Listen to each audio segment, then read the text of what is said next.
Hey guys, I'm glad today I'm gonna get to spend a little time in some AC back there. Man, I thought Andy did all the spraying. Well, he does, but today Andy's doing something else. We got our first load of wheat loaded up, and he has started hauling wheat to the river. I wish I could give that wheat a little bit more time in the grain bins, dry that wheat down some more, try and get that test weight up a little bit. But my contract's for July delivery. It's July 10th. We got 30-something thousand of bushels of wheat to haul. We can haul about 4,000 max per day, so it's going to take most of the rest of July to get our contracts filled. But anyway, I think we got about half of it dried down below 13%. The other half is still probably in that 13 to 14% range, but it's that half that's still in that 13-14% range that's going to have the lowest test weight because it's on top. That's what we harvested last. That's what got the most rain on it. But I mean, we did the best we could. But I do expect the first of several loads that he hauls out probably going to be the worst quality because, you know, it's because we're hauling the stuff off the top as it goes down, the last that we put in. Anyway, he just dumped the first load, which was basically the center core of the bin. It's kind of going to be a mixed bag, and test weight on it was 58.1, which I was really pleased with that. We're not going to get docked for anything 58 and above, but anything 58 and below, we can stand to get docked pretty fair amount. So be interesting to see what the rest of the loads today look like. But wish we could just give them more time in the bin. I think we really could have helped our test weight out some more, but when you're air drying in the bin, it just takes time. So anyway, what we're doing today is spraying a fungicide and foliar fertilizer and insecticide on our corn. And we don't need any crop duster or drone here on our farm. We got a lift kit on our John Deere R4038. That lift kit came from Simon's Innovation. And let me tell you, if you do a lot of post-emergence applications on your corn late season, this lift kit, if you got a John Deere sprayer, is absolutely worth the money. It's not cheap. I want to say when we bought the sprayer and put the lift kit on ourselves, the lift kit is around $30,000. I don't know what it is now. I'm sure it's more expensive. But anyway, what that lift kit comes with is a lot longer suspension rods, taller airbags, and this actuator system that allows you to air it up. Now the great thing about this lift kit is that you don't have to use it with it in the jacked up position all season long. You got two toggle switches there in the cab, and you can adjust between stock ride heights and intermediate ride heights, and then full lifted position, which is what we've got it in now. And it just takes a few minutes for the airbags to air up. Anyway, we spray about 500 acres a year of corn where we actually need the lift kit, and we got a small corn operation, and this year this lift kit will have paid for itself in what an airplane or a drone would have charged me. It would have paid itself off last year, but there was 1 year in there we didn't spray a fungicide, the drought of 22, I believe. We didn't go over the top of our corn then. But anyway, with this sprayer, I feel like we can do a better job than a plane in this area. I mean, you've seen the overhead maps of our fields. Every field has got a tree line around it. We got small fields, real small patches with tall tree lines. I mean, an airplane, I don't care how good the pilot is, and let me tell you, those crop duster pilots are some of the best in the business. I don't care how good they are, there's only so close that they can get to our fields. Usually, you know, at least 20 to 30 feet above the crop, and there's just only so much coverage that they can get, especially around the edges. Drones for our fields work a lot better than crop dusters. However, they're very slow. They get great coverage, but usually right there around the edges of the fields, they don't get great coverage because they don't want to get too close to the trees, risk running into the trees. So with this sprayer, we can put out 20 gallons an acre. We can cover that entire plant top to bottom with fungicide, foliar fertilizer, and it just does a really good job. And you know, it's definitely going to be a lot cheaper to operate than what hiring a plane or a drone is. So if you're interested in this lift kit, go to SimonInnovations.com. Call Steve Simon on the phone. He's been absolutely wonderful with technical support and help and to deal with. He's a great owner of the business. I absolutely love talking and working with him. It's absolutely fantastic. And get you one now. These lift kits, I got videos on how to do it. Once we figured out how to do it, it wasn't that bad. My back did hurt for a few days, but installing lift kit's not that bad once you figure out the tricks, and I got those tricks in my video. So anyway, our treatment of choice, fungicide, is going to be Pro 13.7 fluid ounces per acre. We've been using it for quite a few years, and it's definitely not the cheapest fungicide on the market, but it's also not the most expensive, but it's got 3 modes of action in it. It does absolutely fantastic on keeping gray leaf spot and southern rust out of our corn. For our foliar fertilizer, we're going out with full bore. We're putting this out at a rate of 10 ounces per acre. The analysis on it is 1200 with 5% boron. So it's got a little bit of nitrogen there, but it's primarily boron. Boron's going to be real good in helping the plant translocate nutrients throughout the plant. And that's what we want. We want the plant to send nutrients to the ear, make as big an ear as we can. This is real cheap to apply. I think it's around $1.50 an acre. And it's one of these foliar fertilizers that we've been able to test with tissue samples. And the next week after application, we see. I'll tell you what, this morning it's still hot out here. My camera overheating and dying on me. But anyway, I say it on the full bore. That's the one foliar fertilizer we've been able to test, and we've actually really been able to move the needle on our tissue test the following week after application. We've seen a nice spike in boron levels in our plants where we tested it. Now the nitrogen really, I mean, not really adding anything to fertility on the corn, but what that full bore is, I think is an even bigger benefit than as a foliar fertilizer. It's one of the best adjuvants you can put on your products to increase the efficacy of it. You know, it really works good as a nice spreader and sticker, and helps get the chemical, the Pro that we're spraying, really helps give it into the plant. Now, I know where we use it on cotton, we get a whole lot better insect control when we go across the top with full bore mixed in with our insecticides. So it might be a little bit more expensive than your regular adjuvant, but I think it does a fantastic job. Plus you get the added benefit of the boron in there. And pretty much on any crop that we grow, once that crop is in reproductive mode, it's setting fruit, setting yield. Anytime we go across the top of our crop, spraying for anything, we've always got full bore in the mix. I'm a real big believer in it. And then the third thing we're going to be spraying is Lambda. We're only going to be spraying this on our conventional acres and our Roundup Ready only acres, which is going to be about 75% of our crop. Our traded corn that's got the BT gene in it, we're not going to put the Lambda in there because we don't have to worry about earworms and stuff. But as I showed you in our last video where we were scouting the corn, some of my corn that doesn't have the BT trait in it has already got real tiny earworms in there, and we want to try and clean them up. And this stuff's real cheap, about $1 an acre or so, and should get them cleaned up. So anyway, I'm ready to get an AC. Let's get this sucker loaded up and get to the cornfield.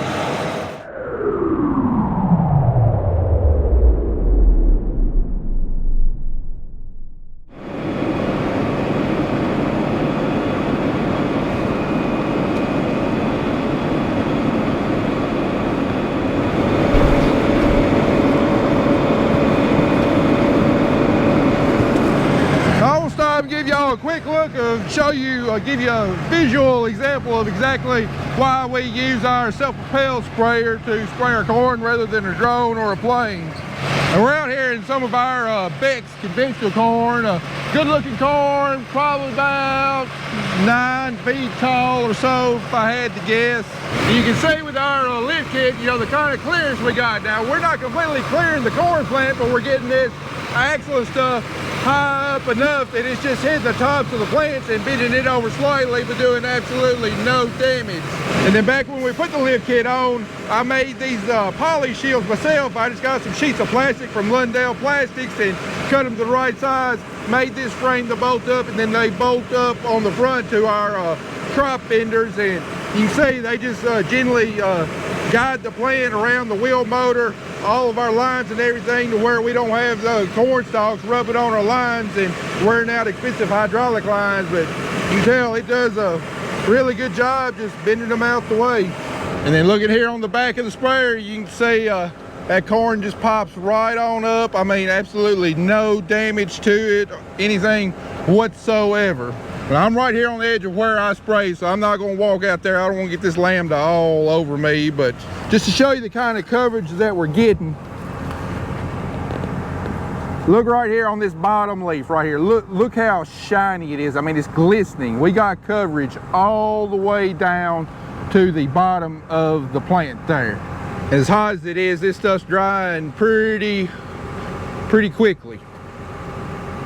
Ever since I've been doing this, every time I post a video on YouTube, I have people come at me, you know, people defending crop dusters and drones, and I've got absolutely nothing against crop dusters and drones. Each of those are great tools, and they have their own place.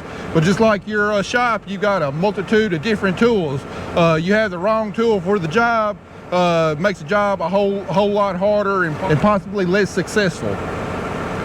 Where in our situation on our farm with our small cut up fields, tall tree lines, self-propelled sprayer is the best tool for the job. Now you get out in the Midwest, wide open fields, long, whatever, not many trees, it's really hard to beat an airplane. And then your drones kind of fall somewhere in the middle. But a lot of people's arguments is that, well, that plane's putting out 2.5, 3 gallons an acre. The droplet that lands on the leaf is a lot more concentrated, whatever, and that's true. But tell me what you'd rather have: complete coverage on a leaf all the way up and down a plant with a product that's diluted, or would you rather have a couple specks on each leaf with a more concentrated chemical? I mean, for me, it's a no-brainer. I'd want the better coverage, be more likely to translocate within the plant and be able to control disease more. But anyway, I'm not wanting to get in any wars here, you know, judging the merits of airplanes versus drones versus self-propelled sprayers. Each one of them has got their own merits. Each one of them has got their own place. But I firmly believe that on our farm, for our situation, self-propelled sprayer is going to give us the best bang for the buck for this expensive fungicide. And this Simon's Innovation lift kit was worth every penny. And whenever I trade sprayers, guess what? My next one's going to have that Simon's Innovations lift kit on it also. I'll take a quick look at one of these Beck's ears. That's a decent size ear, 16 around. But you see, we got some corn earworm feeding right here, so definitely the earworm was not present, but it's already done some damage. Definitely need an insecticide, and probably should have sprayed insecticide several days ago. But anyway, we didn't plant this Beck's variety, and I don't remember the number off the top of my head. We didn't plant this Beck's variety for high yields. This is a conventional corn, and we planted this variety because it's supposed to be pretty good in really tough environments. We're on a farm that's not very productive. It's real thin hill ground and everything, and we wanted a variety that would stand up to any potential drought, hot weather. And anyway, it pollinated real good. We did not fertilize this farm for top end yields, but looks like it's doing exactly what I expected. You know, should give us good, sustainable, profitable yield. All right, so besides from running the water truck today, I'm working on this Ford 800, try to get it started and going. The starter keeps on going out on it, and it's really making me mad because I've replaced it 2 times. Like, look, this thing just needs to die at this point. But the project I want to show everybody is the old girl. She's getting a new makeover, and went and got me these bad boys, and now I'm putting on the new lift kit. Hopefully it goes well as planned. I'm about 10 minutes in, almost not even making a dent. But this is the little project because it takes them about an hour to spray, and in between I can just come back in here, do a little bit of work because we're really close to the house. No sense of just sitting out in the middle of the field not doing anything. But working on the Ford 800, getting box blading done, running water out to my dad. We're spraying corn, and he's hauling wheat. Other than that, it's gonna be a long day. And the lift kit I did, I'm going with, I guess you can call this candy red. A lot of people are probably gonna give me crap for this, but this is my first time ever doing a little job like that. So it turned out better than I thought it would. I can tell y'all one thing, Dad does not like these whatsoever. Too shiny, probably blinds them. All right, lights, I'll see y'all on the other side. Well, I think we're going to call it a day. Had some showers pop up right there moving our way, and just checked the label for the Tribe Pro, and there's nothing on the label about rain fast, but situations like that, you got to assume there's about a 4-hour rain fast period before the chemicals, safely in the plant. And the way it's moving, if it hits us, I don't think we quite got 4 hours. So we're just going to pull the sprayer into the shed here, see what the weather does, and then we'll get back after it. But I tell you what, a rain right now would probably make me more money than getting this fungicide applied, because after looking at about 75 acres what I rode over so far, it's getting pretty dry on a lot of our hill ground there, the real thin ground. Corn's been tasseling for a couple weeks, and at this stage it's pulling out about 1.75 inches per week. And just like I showed you on a lot of our thin hill ground, we got 6, 7, 8, 10 inches of rooting depth that the roots can access the soil moisture from, and it don't take long to dry it out. So let the rain come. It will make me more yield than what this fungicide will, and we'll get on this fungicide whenever the weather allows.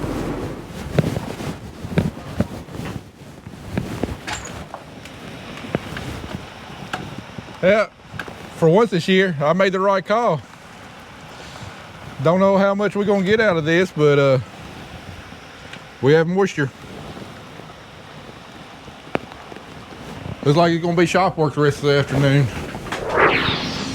Well, now I finished lunch. After this rain moves through, I guess we're gonna get the hooded sprayer hooked up to the tractor and take our drop tips off, get it ready to spray cotton. When this moves through and that sun pops back out, it's gonna be plumb miserable out here. The humidity is gonna go up to about 129%. Instant wetness.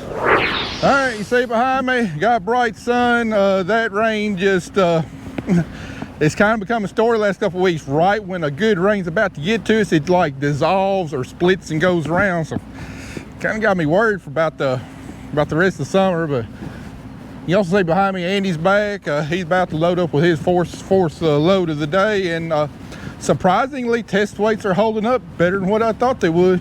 Keep our fingers crossed that continues. So we got clear skies, we got a loaded sprayer. Let's go spray some more corn.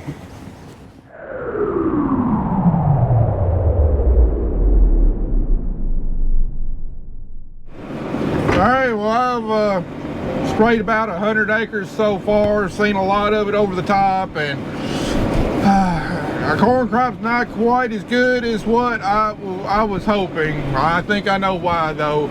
See a lot of areas like that right there, a lot of spots that's starting to turn yellow. That means it's deficient in nitrogen, and most of it is around the inroads, but there is pockets out in the field, maybe some wet spots or where water flows or whatever.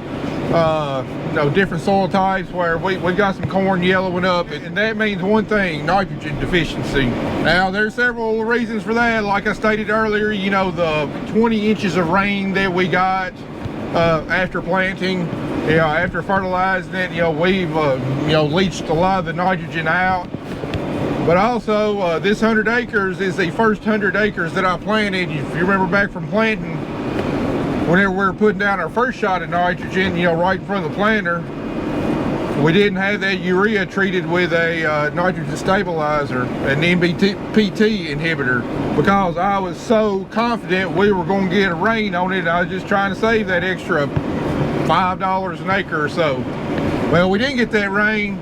We didn't get that rain for several more days, so we lost some nitrogen out of that first application. So, some of the spots in these fields, we're only putting like between 120 to 150 units of nitrogen total, just because the yield potential isn't there. Then when you add in the nitrogen that's lost through gassing off because they didn't have the inhibitor on there, the 20 plus inches of rain leaching a lot of it down through the soil profile, we're definitely well below 100 units probably available to some of our corn in places, and we're seeing it, and we're going to see it on the yield monitor this fall too. But by the time it gets to that kind of visual symptoms where you can see it just riding through the field, I mean, it's too late. You could add some supplemental nitrogen, but you've already done damage to the plant. You've already lost some yield.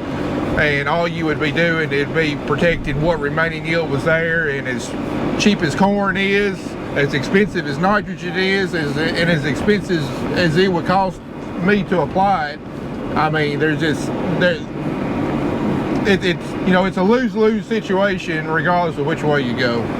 But I'd guesstimate, like this corn right here looks beautiful. I'd guesstimate about 15% of my corn kind of looks like that, you know, iffy with nitrogen. And then the other 85%, you know, got a real nice dark green color, got plenty of nitrogen for now, and still got, you know, pretty much full yield potential. All right, so lesson learned: do not leave the shop without checking the little 1 gallon tank of gas. As soon as we started getting pumping with gas, well, I meant pumping water, we ran out of gas, so time to fill this thing up. Causing all kinds of commotion this morning on a Monday. Can't be doing that. Oh my God, not this bull crap. Come on. I'll fill it to the brim.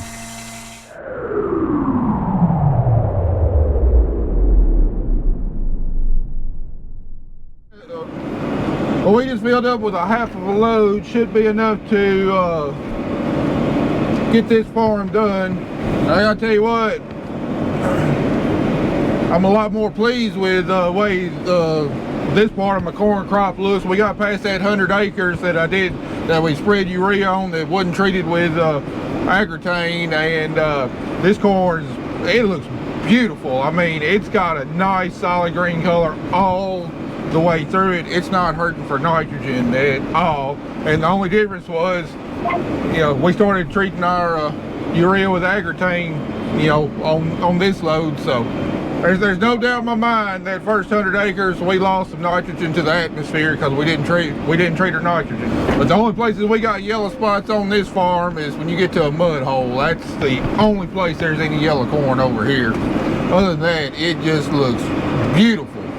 Other than getting a little dry, you know, corn started to twist up a little bit on the knobs and everything, but you know, those knobs got virtually no topsoil, and we've been, you know, right at 2 weeks without, I think we've had like a grand total of 1/1500ths of an inch.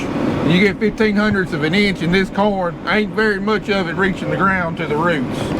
So anyway, I think we're going to shut off spraying when I get done this afternoon with this farm. We pretty much gotten all of our early corn, our early maturing corn, we've pretty much got it all sprayed. And just like I said in our plan in the last video, we'll wait till Monday, then we'll get back on our the rest of our corn with our later maturing stuff, because it'll be about perfect time on it. And hopefully we catch us a rain tomorrow and Sunday. I wouldn't mind for the fields to be a little sticky come Monday morning.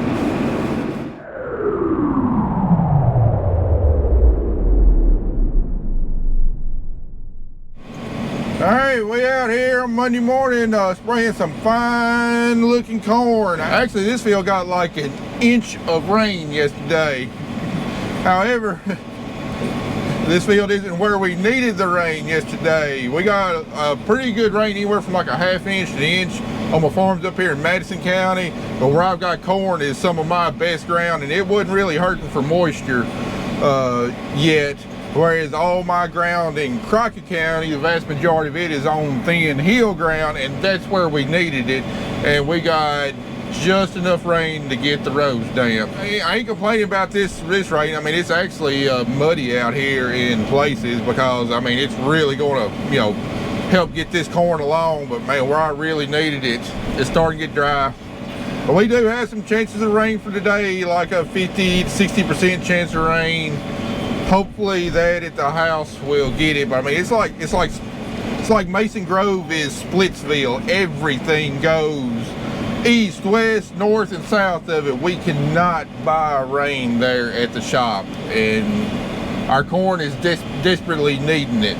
Our cotton, soybeans, and, you know, double crop beans is fine, but our corn is desperately needing it. It's depleted the majority of the available soil moisture. and that corn's going to start going backwards in a hurry this week if we can't get a rain on it. Anyway, we got the rest of this load and another partial load, and we'll be done with all of our conventional and Roundup ready corn. Then we'll leave the insecticide out, because everything else after that's going to be BT corn, where we don't have to worry about the worms on it. I can definitely say for a fact, I mean, after this rain, we're going to have about 150 acres of some really, really outstanding corn. However, the rest of the acres, 350 acres back in Crockett County, we don't get a rain next few days. It's going to be night and day difference between this corn in Madison County and corn in Crockett County.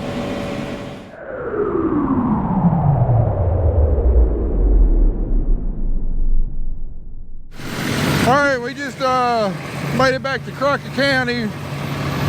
Spraying my late corn, run out, and waiting on Carter to get here. He had to go fill up the truck with water. And anyway, I probably ought to quit spraying. Noah says there's a 60% chance of rain between 5 and 7 o'clock, which is around 4 hours away. And you know, that fungicide's got about a 4-hour rain fast period. But you know what, considering we've been missing pretty much all the predicted rains here for last week or so, I think I'm gonna keep on spraying just to ensure we do get a rain. You know that saying, I'm gonna wash my car, try to make it rain, or I'm gonna cut hay to try and make it rain? Well, we're gonna spray $17 an acre fungicide to try and make it rain. So anyway, while we're waiting, we're out here, our first planted cotton. I thought I'd hunt for blooms. Hopefully we got one out here by now. It's way past time that we need one. And I didn't have to look very long.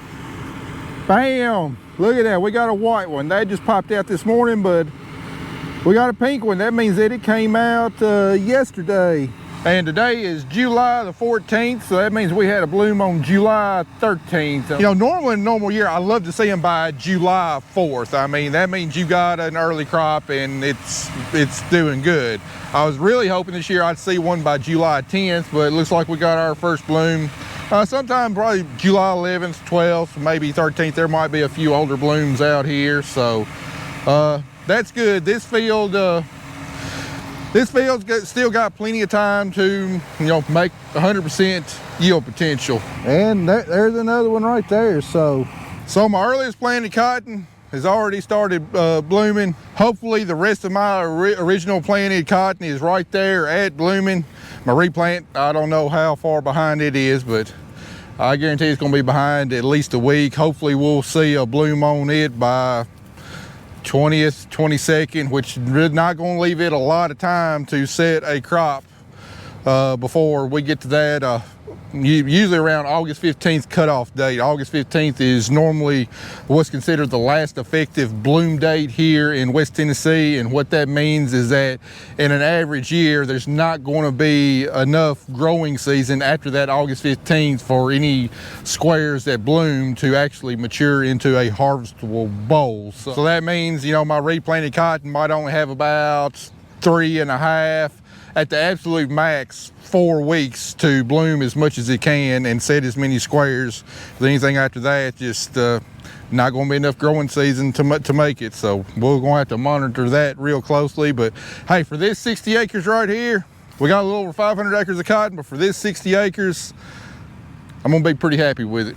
I know in the last video I was out in this field and I was questioning my cotton scout on whether we'd have a bloom by that weekend, because that's what he told me earlier in the week. And doggone, if he might have been off a day, he was pretty dang close.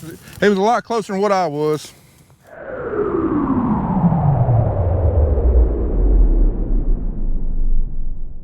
All right, we're on the last few acres of corn fungicide, and we're ending up over here on the home place. This is a field that I had tiled. And let me tell you, it is impressive down through there. Best corn I've ever had in this bottom. And you know, after we got out of that first 100 acres, you know, that we planted and we were showing nitrogen deficiency like I described earlier in the video, the rest of my corn has been real nice and green, except in the mud holes or where water flows down through the field. Other than that, it's looked fantastic and been green. But here in this field, even the mud holes are nice and green, got a good nice stand. I mean, tile benefited this field a lot. I mean, it's already paying for itself. Man, I wish I'd done that years ago. So, you know, overall, for the most part, our nitrogen management on corn this year, I made some good decisions. My one crucial mistake was not treating the first batch of fertilizer with an MBPT inhibitor, and I definitely screwed up then. However, if we hadn't gotten all that excess rain, I think that corn would have been all right. But we're just trying to save every penny we could this year, and that's just one of those decisions that backfired on me, which you're gonna happen. You're not gonna nail every decision in a given year. I mean, just look at that. This is 6744. This is some of the tallest corn that I've sprayed all year long, having to slow it down just a little bit because it is even with a lift kit, it's whipping the corn just a little bit. So we slowed down our ground speed a little bit, but it's still doing good and getting good coverage. And I ain't stopping spraying. That cloud has just blown up here recently, but if it takes me putting out this fungicide to get a rain, by gosh, that's what I'm gonna keep on doing. So anyway, guys, I reckon that's going to do it for this video. Be sure to like this video, and if you hadn't already subscribed, I'd really appreciate it if you subscribe. Really helps our channel out. Also, if you'd like to support our channel in other ways, don't forget our online merchandise store. If you want a hat, t-shirt, tumbler, license plate, decals, whatever else, we got it there on the website. Not only will you be supporting us, you'll also be supporting another small local family run business who actually takes the orders, makes all the merchandise, and ships it out. Be sure to go to www.farmmerchbin.com and get you some gear. Anyway, guys, appreciate y'all watching. See you in the next one.